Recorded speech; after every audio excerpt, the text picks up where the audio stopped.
Hello everyone, this is the second video on career counseling session where we will be understanding factors affecting career choices and concepts related to goal setting through this video. Now let us look at what are the factors that affect in our career choices. The first one would be family pressure. Family pressure भनेको के हो त? जब हामीले चाहेको र पेरेन्ट्सले चाहेको कुरा मिल्दैन, then it becomes a pressure. For example, family members wanting their children to do the course that they want. आमा बाबाको एउटा इच्छा हुन्छ मेरो नानी त डक्टर इन्जिनियर या जे पनि उहाँहरूले इच्छा गर्नुभएको छ त्यो बनोस्, बट तपाईको भित्री इच्छा अर्कै छ. Then it becomes a pressure. Now सबैजनाले साइन्स लिएर पढेको छ, तिमी पनि साइन्सै लिएर पढ्नु. This is another pressure that we face most of the times. Now in Dichin's case, we could see that Dichinले volunteer गरेर टुरिस्टहरूलाई गाइड गर्दाखेरि उसको पेरेन्ट्सहरूले उसलाई भन्नुहुन्थ्यो त्यो काम नगर, के गरेको जरुरी छैन त्यो गर्ने, इट्स नट गुड. त्यो भन्दाखेरि it was a pressure for her, but somehow she was able to handle that adequately. Now another factor that could affect our career choices could be peer pressure. Now peer भनेको के हो भन्दाखेरि साथीहरूलाई peer भनिन्छ. लाइफमा साथीहरूको एकदमै धेरै इम्पोर्टेन्स हुन्छ. स्पेशली टिनेजमा साथीहरू भनेपछि हामीले केही पनि गर्न सक्छौं साथीहरूको लागि. There are times when friends understand us. कतिपय समय हामीलाई साथीहरूले एकदमै बुझेर हेल्प गरेर गर्छ, तर कतिपय समय के हुन्छ साथीहरूको पनि उनीहरूको एक्सपेक्टेशन्स हुन्छ अनि त्यो एक्सपेक्टेशन्स हामीले मिट गर्नु नसक्दा ल उनीहरूले चाहेको चीज हामीले गर्नु नसक्दा it becomes a pressure for us. So साथीहरूले जे गर्दैछ त्यही हामीले गर्नुपर्छ भनेर भन्दाखेरि चाहिँ त्यो एउटा हामीलाई प्रेसर बनेर जान्छ. Sometimes because we do not want to do that. Now in Dichen's case if you remember, उसको साथीहरूले उसलाई टुरिस्टलाई गाइड नगर्न किन गरेको, त्यो भन्दा त हामीसित हिँड्न बरु घुम्नु भन्दाखेरि because Dichen was young, she was of the age of 14-15 at that point of time. त उसलाई पनि यो त प्रेसर बनेर जान्थ्यो के गर्नु, म जाउँ कि नजाउँ, साथीहरूलाई टाइम दिनु पाएको छुइनँ, मेरो बेस्ट फ्रेन्डहरूले कन्ट्याक्ट गर्दाखेरि पनि म उनीहरूलाई टाइम दिएको छुइनँ, उनीहरूसित घुमेको छुइनँ. So this started becoming a pressure for her at some point of time. Another factor that might affect our career choice could be societal pressure. Now, society is very important to us. हामी समाजमा बस्छौं अनि समाजको कुरा सुन्नु र बुझ्नु पनि जरुरी हुन्छ. हाम्रो डिसिजन मेकिङमा समाजको पनि ठूलो रोल हुन्छ. यदि तपाईको सोसाइटीमा सबैले एउटै खालको करियर चुज गर्नु भएको छ भने सबैले तपाईलाई पनि त्यही चुज गर्नु, तिमीले पनि यही गर, एकदमै राम्रो हो, this is very good for you भनेर भन्नुहुन्छ.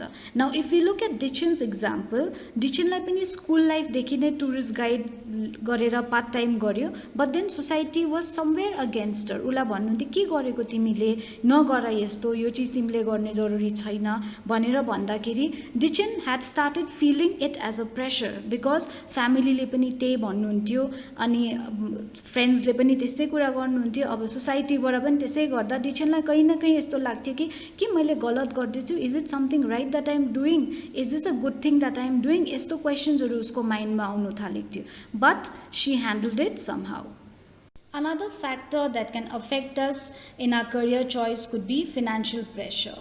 Now, कति समय हामीले आफ्नो करियर चोइस गर्नुको लागि हामीले आफ्नो फाइनान्शियल कन्डिसन पनि हेर्छौं. जस्तै कोही बेला हामी आफै सोच्छौं कि सायद मेरो मम्मी पापाकोमा त्यति पैसा हुँदैन होला, म गर्दिन यो कोर्स, कसरी उनीहरुमाथि बर्डन हुनु, अरु पनि छ त फ्यामिलीमा पढ्ने भन्दै सोचेर हामी आफै कम्प्रोमाइज गर्छौं भने कतिपय समय पेरेन्ट्सहरुले हामीलाई नै भन्नुहुन्छ कि नगरौँ होला, सकिँदैन, यो त धेरै पैसा लाग्ने रहेछ, हाम्रोमा त्यत्रो फाइनान्शियल सपोर्ट छैन, कहाँबाट ल्याउनु भन्नुहुन्छ अनि हामीले कम्प्रोमाइज गर्छौं. तर हामी मध्ये कतिजना यस्तो पनि छौं कि हाम्रो जुन इच्छा हुन्छ त्यो म जसरी पनि गरि छाड्छु, पैसा पुगोस् नपुगोस् म गरि छाड्छु भन्ने सोच्छौं. फर एक्जाम्पल प्रेसर दिन्छौं पेरेन्ट्सलाई, मलाई त फोटोग्राफर बनिने, फोटोग्राफर बनिनुको लागि त I need a very good camera, दामी खालको क्यामेरा तपाईले जसरी पनि किनेर ल्याएर दिनुपर्छ भनेर भन्छौं. Now let us look at डिचन.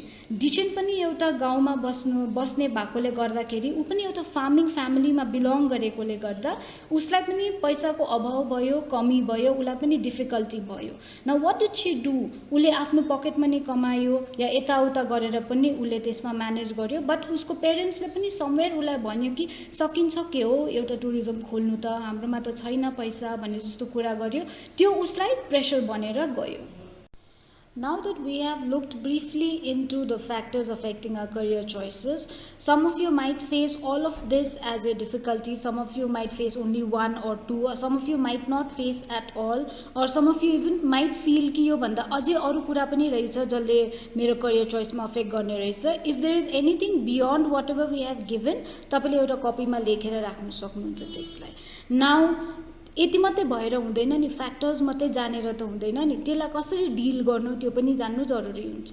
So now let us look at how we can try to handle these pressures. We need to understand कि प्रब्लम सबैले फेस गर्नुपर्छ, तपाईँले पनि गर्नुपर्छ, मैले पनि गर्नुपर्छ. All of us need to face the problem some day or the other, some or the other kind of problems. न हामीले जेनरली प्रब्लम्स फेस गर्दा के गर्छौँ त, हामीले नेगेटिभ इमोसन्स बेसी देखाउँछौँ. फर इक्जाम्पल, हामी रिसाउँछौँ, हामी झर्किन्छौँ या बोल्दैनौँ, कराउँछौँ. कोही बेला त यति बेसी पनि गर्छौँ कि दैलोहरू ढप्काउँदाखेरि एकदम जोडले तानेर या त सामानहरू तोडेर we even do that kind of coping. Now यो रियाक्सन्सले के प्रब्लम सल्भ गर्यो त, गर्दैन नि, होइन र. So how do we handle these pressures adequately then. हामीले यो जान्नु एकदमै जरुरी छ कि कुनै पनि प्रब्लमको सल्युसन चाहिँ कन्भर्सेसन या बातचित गरेर मात्रै हामीले निकाल्नु सक्छौँ. जब हाम्रो माइन्ड एकदमै ठन्डा हुन्छ या कुल हुन्छ इन आवर टर्म्स है, त्यसपछि चाहिँ तपाईँले यो प्रब्लमको समाधान या सल्युसन निकाल्नुको लागि बसेर बातचित गर्नु सक्नुहुन्छ. Now let us also look at how did Dichen solve her problems. यो एक्जाम्पलको थ्रु हामी जानौँ कि डिचेनले उसको आफ्नो प्रब्लम्सहरू कसरी सल्भ गरेछ. डिचेनले आफ्नो पेरेन्ट्ससँग नरिसाइकन नझर्किकन बात गर्यो अनि आफ्नो पेरेन्ट्सलाई उसको करियर चोइसको बारेमा पनि बतायो, डिटेलमा उसले सुनायो अनि बिस्तारै उसको पेरेन्ट्सले पनि बुझ्नुभयो कि हो रहेछ, उसले राइट करियर चोइस गरेको रहेछ, हामी मात्रै अत्तालेको रहेछौँ भनेर बुझ्नुभयो. Also, उसको साथीहरूले पनि प्रेसर दिँदै थियो. If you remember, her friends were also telling कि किन जान्छस् तँ, के गरेको त्यो नगर, बरु हामीसित घुम्नु आइज. त्यसको लागि डिचेनले के गर्नुभयो भन्दाखेरि she went and spoke to her friend. साथीहरूलाई भन्यो, उसको आफ्नो करियर गोल्सको बारेमा भन्यो, उसले किन त्यो गरेको, के कारणले गरेको सबै एक्सप्लेन गर्दा साथीहरूले पनि बुझ्नुभयो. अनि त्यसपछि डिचेनलाई साथीहरूले यो एरियामा उसलाई बोलाउनु भएन, उसलाई डिस्टर्ब गर्नु भएन, अन्डरस्ट्यान्ड गर्नुभयो. अल्सो सोसाइटीले पनि, इफ यु रिमेम्बर, सोसाइटीले पनि भन्नुभयो के गरेको डिचेनले, नगर्नु पर्थ्यो, पढ्दा पढ्दैको केटाकेटी क्लास 9मा हुँदा यो सब गर्ने जरुरी छैन, टाइम पास गर्यो. This was what she faced in the society as well. So सोसाइटीले पनि जब देख्नुभयो कि डिचेनले पुरा हार्डवर्क गर्नुहुँदैछ, she is working very hard, अनि उसले पुरा काम गरेर कोसिस गरेर टुरिज्ममा एकदम राम्रो नाम कमाउने कोसिस गरेको देख्दाखेरि even they started supporting her. Now डिचेनले फाइनेन्शियल प्रब्लम पनि त फेस गर्नुभयो, होइन र.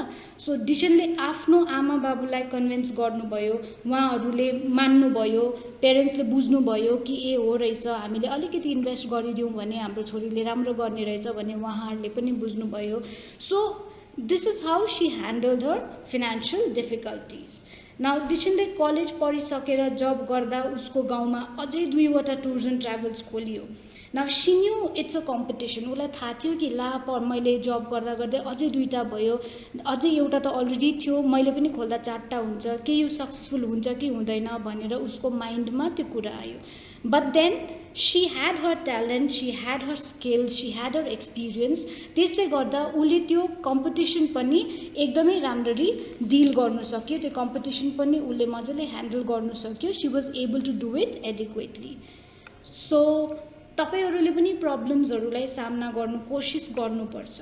लाइक आई सेड, प्रब्लम सबैले फेस गर्छ, कोसिस गर्यो भने कहीँ न कहीँबाट त्यो प्रब्लम्सको समाधान निक्लिन्छ या सोल्युसन निक्लिन्छ. कोसिस गर्यो भने तपाईँले पनि प्रब्लम सल्भ गर्न सक्नुहुन्छ. अनि डिचेनले पनि त तपाईँहरू जस्तै त हो, डिचेन पनि, she is like you. So if Dichen can do, किन तपाईँहरू गर्न सक्नुहुन्न र. So let us look at solving the problems adequately. कसरी गरौँ भन्ने तपाईँले त्यो सिक्नु र जान्नु जरुरी छ. So I want you to identify कुन फ्याक्टर्सले तपाईँलाई डिसिसन मेकिङमा हानि गर्दैछ र त्यो फ्याक्टर्सको सोल्युसन निकाल्ने कोसिस गर्नुहोस्. After this, we would request you to watch our next video which will guide you through the process of career planning.